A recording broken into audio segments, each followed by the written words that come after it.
Hi guys. So ഇന്ന് നമ്മൾ check ചെയ്യാൻ പോകുന്നത് ഒരു കസ്റ്റം ഫംഗ്ഷൻ എങ്ങനെ ക്രിയേറ്റ് ചെയ്യാം, എങ്ങനെ ഡിഫൈൻ ചെയ്യാം എന്നൊക്കെയാണ് നമ്മൾ ഗോ ത്രൂ ചെയ്യാൻ പോകുന്നത്.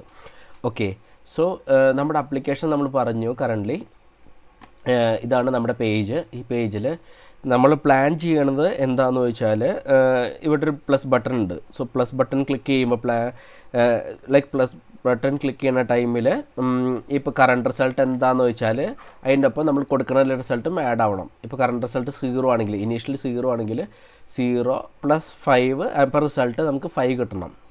ഓക്കെ, ഇപ്പോൾ ഒന്നും വർക്ക് ചെയ്യുന്നില്ല. സോ അതാണ് നമ്മൾ പിന്നെ നമ്മൾ അല്ലെങ്കിൽ 10ഉം 15ഒക്കെ വെച്ച് ആഡ് ചെയ്യുമ്പോൾ അതിൻ്റെ കറസ്പോണ്ടിങ് റിസൾട്ട് നമുക്ക് കിട്ടണം ഇവിടെ.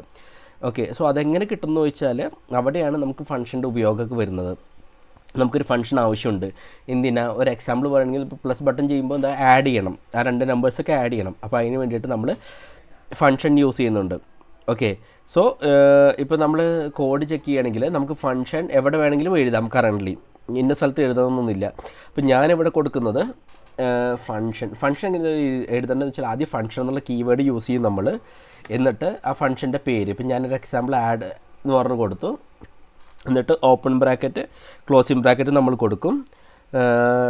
ഓക്കെ, എന്നിട്ട് ഫംഗ്ഷൻ ബോഡിയുടെ ഉള്ളിലേക്ക് കേർലി ബ്രാക്കറ്റ് നമ്മൾ കൊടുത്തിട്ട് ഫംഗ്ഷൻ ബോഡി അവിടെ മെൻഷൻ ചെയ്യും. ഓക്കെ, ഈ ഇപ്പോൾ നമ്മൾ ഓപ്പൺ ബ്രാക്കറ്റും ക്ലോസ് ബ്രാക്കറ്റും കൊടുത്തു. ഇതിൻ്റെ ഉള്ളിൽ നമുക്ക് വാല്യൂസൊക്കെ എഴുതാം. എന്താണ് വാല്യൂസ്? ഇപ്പോൾ 2 നമ്പർ ആഡ് ചെയ്യുന്നതാണെങ്കിൽ ഞാൻ എക്സാമ്പിൾ പറയുകയാണെങ്കിൽ num1, num2. ഈ പേര് num1, num2 എന്നുള്ളത് നിങ്ങൾക്ക് ഇഷ്ടമുള്ളത് കൊടുക്കാം. എത്ര പാരാമീറ്റർ വേണമെങ്കിലും ആഡും ചെയ്യാം. നമ്മുടെ കേസിൽ 2 പാരാമീറ്ററാണ്, ഒന്ന് കറണ്ട് റിസൾട്ടും പിന്നെ വരുന്ന നമ്പറും. എത്രയാണെന്ന് വെച്ചാൽ അതിന് വേണ്ടിയിട്ട് ഞാനിവിടെ 2 കൊടുത്തത്, 2 പാരാമീറ്റർ കൊടുത്തു. ഇതിൻ്റെ പേരാണ് parameter. Actually num1, num2, A, B, അങ്ങനെ num1, num2 അങ്ങനെ ഇഷ്ടമുള്ള പേര് കൊടുക്കാം നിങ്ങൾക്ക് പാരാമീറ്ററിൽ.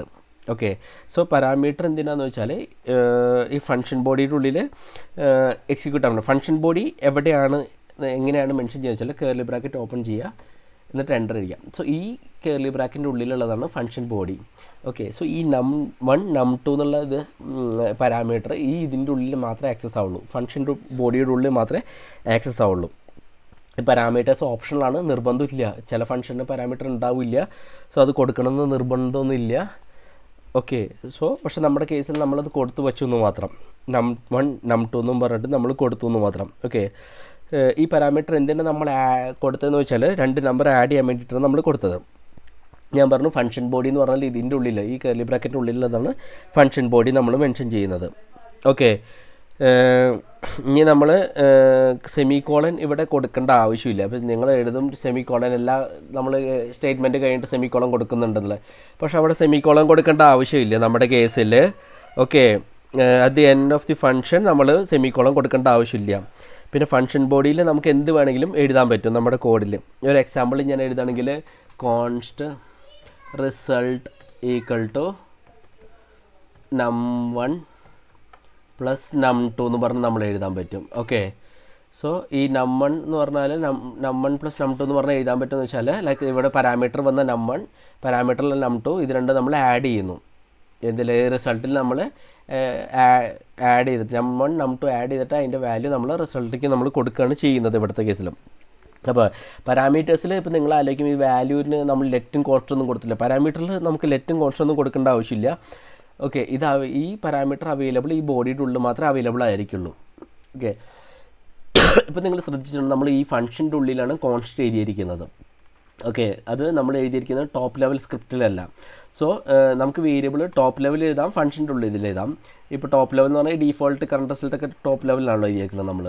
സോ ഈ ടോപ്പ് ലെവലിൽ എഴുതിയ സ്ക്രിപ്റ്റ്സിനെ നമ്മൾ വിളിക്കുന്ന, ഈ വേരിയബിൾസിനെ നമ്മൾ വിളിക്കുന്നത് ഗ്ലോബൽ സ്കോപ്പ് എന്നാണ്. കാരണം ഈ ഡീഫോൾട്ട് റിസൾട്ട് ഫംഗ്ഷൻ്റെ ഉള്ളിലും ഒക്കെ ആക്സസ് ചെയ്യാൻ പറ്റും.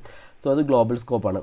വേരിയബിൾസ് നമ്മുടെ ഫംഗ്ഷൻ്റെ ഉള്ളിലുള്ളതാണെങ്കിൽ ലോക്കൽ സ്കോപ്പ് ആയിരിക്കും ആക്ച്വലി.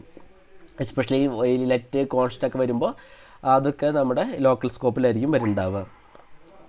ഓക്കെ, സോ ഇനി നമ്മൾ വെച്ചാൽ നമ്മൾ ഈ ഔട്ട്പുട്ട് ചെയ്യണം. നമ്മളിപ്പോൾ ആഡ് ചെയ്തു, 2 നമ്പർ ആഡ് ചെയ്തു, അത് ഔട്ട്പുട്ട് ചെയ്യണം. അതിന് ഔട്ട്പുട്ട് ചെയ്യാൻ ഞാനിപ്പോൾ തൽക്കാലം യൂസ് ചെയ്യുന്നത് അലർട്ട് എന്ന് പറഞ്ഞ ഒരു ഫംഗ്ഷനാണ്. അലർട്ട് എന്ന് പറഞ്ഞ ഇതും. സോ അലർട്ട് ബേസിക്കലി എന്ന് പറഞ്ഞാൽ അതൊരു ഫംഗ്ഷനാണ്. അത് ജാവാസ്ക്രിപ്റ്റിന് ഇൻബിൽറ്റ് ഫംഗ്ഷനാണ്. ഇൻബിൽറ്റ് ഫംഗ്ഷൻ എന്ന് പറഞ്ഞാൽ ജാവാസ്ക്രിപ്റ്റിൻ്റെ ഉള്ളിൽ തന്നെ ഈ ഫംഗ്ഷൻ ഡിഫൈൻ ചെയ്തിട്ടുണ്ട്, അലർട്ട്. അപ്പോൾ നമുക്ക് ഡിഫൈൻ ചെയ്യേണ്ട ആവശ്യമില്ല. ഇത് അലർട്ട് എന്താ, ഇപ്പോൾ ഞാൻ ഹോവർ ചെയ്തപ്പോൾ കണ്ടോ ഫംഗ്ഷൻ അലർട്ട്, അത് മെസ്സേജ് എന്നുള്ളൊരു ഒരു പാരാമീറ്റർ എക്സ്പെക്റ്റ് ചെയ്യുന്നുണ്ട്. അത് പക്ഷേ മാൻഡേറ്ററി അല്ല, വേണമെങ്കിൽ കൊടുക്കാം. പക്ഷെ നമ്മൾ അലർട്ട് നമ്മൾ കൊടുക്കും, കാരണം നമുക്ക് എന്താ റിസൾട്ട് എന്നറിയണം. അപ്പോൾ ഞാനിവിടെ അലർട്ടിൻ്റെ ഉള്ളിൽ എഴുതാണ് ദി റിസൾട്ട് ഈസ് എന്നിട്ട് പ്ലസ് റിസൾട്ട് എന്ന് പറഞ്ഞ് കൊടുത്തു. ഓക്കെ, എന്നിട്ട് ഞാനിവിടെ സേവ് ചെയ്തു. സോ നമ്മളിപ്പോൾ അലർട്ട് എന്ന് പറഞ്ഞാൽ ഒരു നമ്മുടെ ബ്രൗസറിൽ പോപ്പ് പോലെ കാണിക്കാൻ വേണ്ടിയിട്ടാണ്. എന്നിട്ട് അതിൻ്റെ ഉള്ളിൽ നമ്മൾ എന്താണോ സ്ട്രിങ് കൊടുത്തത് അത് വരും. ഇപ്പോൾ നമ്മൾ മുമ്പ് പറഞ്ഞത് വേരിയബിളാണ്, വേരിയബിളിൽ ഇങ്ങനെ പ്ലസ് വെച്ച് കോൺകാറ്റിനേറ്റ് ചെയ്യണം സ്ട്രിങ്ങിൻ്റെ ഒപ്പം. അപ്പോൾ ദി റിസൾട്ട് ഈസ് എന്ന് പറഞ്ഞിട്ട് നമ്മൾ എന്താണ് റിസൾട്ട് വരുന്നത് അതിവിടെ വരും, ആ വാല്യൂ ഇവിടെ വരും. ഓക്കെ, സോ നമ്മളിത് സേവ് ചെയ്തു. ഇനി നമുക്ക് റീലോഡ് ചെയ്ത് നോക്കാം. റീലോഡ് ചെയ്യുമ്പോൾ ഒന്നും വരുന്നില്ല. കാരണം അത് എന്തുകൊണ്ടെന്ന് വെച്ചാൽ നമ്മുടെ എഴുതിയിരിക്കുന്നത് ആഡ് എന്നുള്ള ഫംഗ്ഷൻ നമ്മൾ ഡിഫൈൻ ചെയ്തിട്ടുണ്ട്, പക്ഷേ എവിടെയും കോൾ ചെയ്തിട്ടില്ല. ഓക്കെ, സോ നമുക്ക് കോൾ ചെയ്യേണ്ട ആവശ്യമുണ്ട്. എവിടേക്കാണ് എക്സിക്യൂട്ട് ചെയ്യേണ്ടതെന്ന് വെച്ചാൽ അവിടെ നമ്മൾ ഈ ഫംഗ്ഷൻ കോൾ ചെയ്യണം. ഓക്കെ, സോ ഫംഗ്ഷൻ എങ്ങനെ കോൾ ചെയ്യാന്ന് വെച്ചാൽ ഞാൻ ഇതിൻ്റെ താഴെ ആഡ് എന്ന് എഴുതിയിട്ട് open bracket closing bracket semi colon. So ഇവിടെ നമ്മൾ ഫംഗ്ഷൻ വിളിക്കുമ്പോൾ സെമി കോളൻ നമ്മൾ ആഡ് ചെയ്യും. ഓക്കെ, ഫംഗ്ഷൻ കോൾ ചെയ്യുന്ന സമയത്ത്. അപ്പോൾ ഞാൻ ഇവിടെ ആഡ് എന്ന് പറഞ്ഞ് വിളിച്ചു, എന്നിട്ട് ഞാനിവിടെ സേവ് ചെയ്തു. ഓക്കെ, പക്ഷേ നമുക്ക് ചെക്ക് ചെയ്ത് മനസ്സിലാവും ഈ ഫംഗ്ഷൻ 2 പാരാമീറ്റർ എക്സ്പെക്റ്റ് ചെയ്യുന്നുണ്ട്, num1 num2 എന്നും പറഞ്ഞിട്ട്. അപ്പോൾ ഞങ്ങൾ വിചാരിക്കും ഇവിടെ എഴുതാം num1 num2 എന്ന് പറഞ്ഞ് എഴുതാമെന്ന് വിചാരിക്കും. പക്ഷേ അങ്ങനെ എഴുതിയത് വർക്കാവില്ല, കാരണം ഇത് വാല്യൂ ആണ് എക്സ്പെക്റ്റ് ചെയ്യുന്നത്. ഓക്കെ, സെയിം പാരാമീറ്റർ അല്ല എക്സ്പെക്റ്റ് ചെയ്യുന്നത്. സോ ഇത് ആർഗ്യുമെൻറ്റ്സ് നമ്മൾ പാസ് ചെയ്യണം. ഇതിൻ്റെ ഉള്ളിൽ ഫംഗ്ഷൻ്റെ ഉള്ളിൽ നമ്മൾ കൊടുക്കുന്ന വാല്യൂ ആർഗ്യുമെൻറ്റ്സും ഫംഗ്ഷൻ ഡിഫൈനിൻ്റെ ഉള്ളിൽ കിട്ടുന്ന വാല്യൂ പാരാമീറ്ററുമാണ്. ഓക്കെ, സോ ഇതിപ്പോൾ num1 num2 പാരാമീറ്റർ നമുക്ക് വാല്യൂസ് ആർഗ്യുമെൻ്റ് ആയിട്ട് പാസ് ചെയ്യേണ്ടതുണ്ട്. ഓക്കെ, സോ ഞാനിവിടെ ഞാൻ നേരത്തെ പറഞ്ഞു num1 num2 നമുക്ക് കൊടുക്കാൻ പറ്റില്ല, അത് ഇൻറ്റേർണൽ നെയിംസ് ആണ്. ഈ ഫംഗ്ഷൻ്റെ ഇൻറ്റേർണൽ പാരാമീറ്ററിൻ്റെ നെയിംസാണ്, ഇൻറ്റേർണൽ നെയിംസാണ് എന്നുള്ളത്. അതിന് പകരം നമുക്ക് വാല്യൂസാണ് കൊടുക്കേണ്ടത്. അപ്പോൾ ഞാൻ എക്സാമ്പിൾ 1,2 എന്ന് പറഞ്ഞ് കൊടുക്കാൻ പറ്റും നമുക്ക്. ഓക്കെ, അങ്ങനെ 1,2 എന്ന് പറഞ്ഞ് കൊടുത്താൽ num1ൽ 1 എന്നുള്ള വാല്യൂ കിട്ടുകയും ചെയ്യും, num2ൽ 2 എന്നുള്ള വാല്യൂ നമുക്ക് കിട്ടുകയും ചെയ്യും. ഓക്കെ, അതാണ് ഇവിടെ നടക്കുന്നത്. നമുക്ക് ഇനി നോക്കിക്കഴിഞ്ഞാൽ നമുക്ക് ഈ ഫംഗ്ഷൻ എത്ര പ്രാവശ്യം വേണമെങ്കിലും കോളും ചെയ്യാം. ഞാൻ മുമ്പ് പറഞ്ഞത് ഫംഗ്ഷനൊക്കെ നമുക്ക് എവിടെ വേണമെങ്കിലും എത്ര പ്രാവശ്യം വേണമെങ്കിലും കോൾ ചെയ്യാം.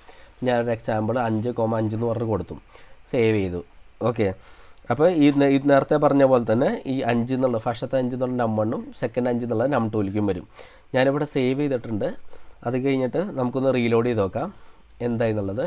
സോ ഫസ്റ്റ് റീലോഡ് ചെയ്യുമ്പോൾ ഇതാണ് അലർട്ട് ബോക്സ് വന്നത്. The page says the result is 3 എന്ന് പറഞ്ഞിട്ടുണ്ട് ഫസ്റ്റ്.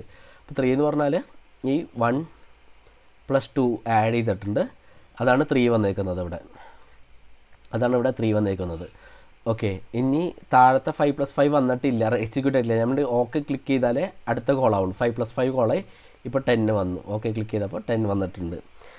ഓക്കെ, ഇതാണ് ഈ ഫംഗ്ഷൻ്റെ ചെറിയൊരു ഐഡിയ ഞാൻ തന്നു എന്ന് വിചാരിക്കണം, എന്താണ് ഫംഗ്ഷൻ, എങ്ങനെ ഫംഗ്ഷൻ കോൾ ചെയ്യുക എന്നുള്ളതൊക്കെ. ഓക്കെ, സോ അടുത്ത വീഡിയോയിൽ നമുക്ക് അടുത്ത സെക്ഷൻ നോക്കാം. ഇന്നത്തെ വീഡിയോ ഞാൻ ഇവിടെ റാപ്പ് ചെയ്യാണ്. ആസ് യൂഷ്വൽ എന്തെങ്കിലും ഡൗട്ട്സ് ഉണ്ടെങ്കിൽ കമൻസിൽ മെൻഷൻ ചെയ്യുകയാണെങ്കിൽ ഞാൻ സോർട്ട് ഔട്ട് ചെയ്യാൻ ശ്രമിക്കാം. So thanks lot, by.